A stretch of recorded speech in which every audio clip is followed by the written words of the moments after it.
is what I call membership.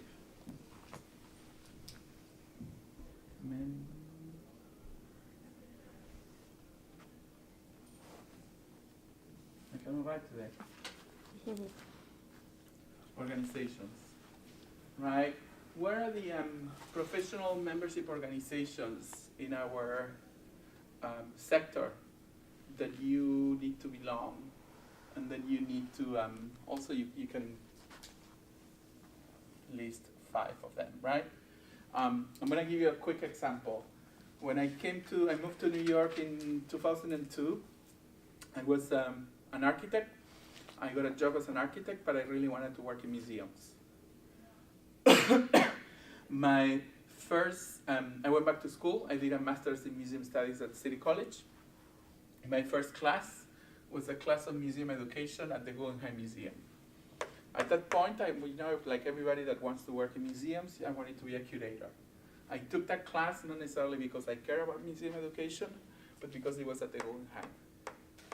Right, and just the fact that I was going to be going to the Guggenheim once a week, right? I thought it would expose me to this.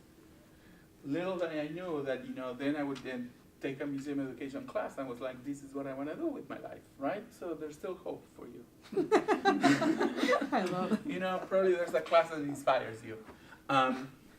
In that class, Sharon Baskey, who is sort of an authority in museum education, she recommended all of us that we should join an organization that's called NICMER, the New York City Museum Educators Roundtable. I not only joined NICMER, but I went on the second NICMER. They do professional development programs for museum educators once a month. At the second meeting of NICMER, I went to it's an all-volunteer organization. At the second meeting at NICMER, I went to the vice president of NICMER. She spoke. She sort of welcomed people to the program, whatever.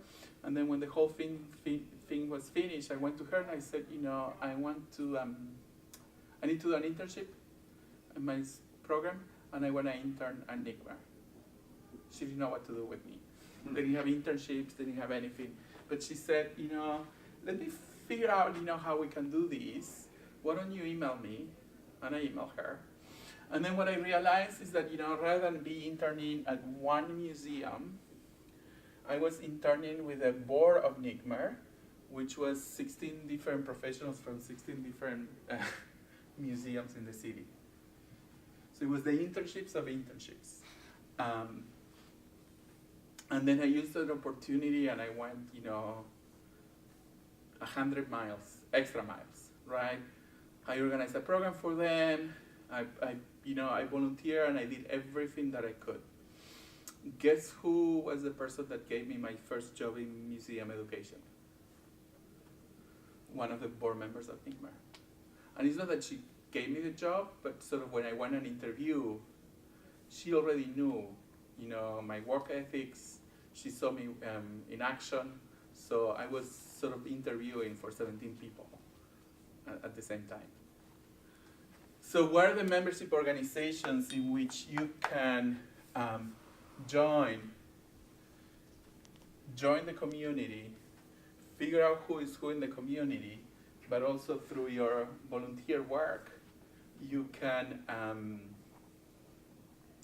expose, the value that you bring as a professional, right? And again, these 3 are connected, right? You have to decide if we're talking about museums, if, within museums is, modern and contemporary, if we're talking performing arts centers, right? And probably many of these people, you're gonna be meeting them in situations like this, right? But this is a sort of it's a way of start mapping the sector, making sense of that, start helping you narrowing down, what your interests are, and then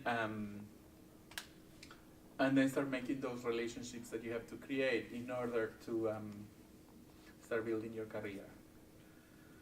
Now, I would say that 90% of the people that come to me and I spend time, talking to them, or even students that I mentioned these, don't do it, and that's fine.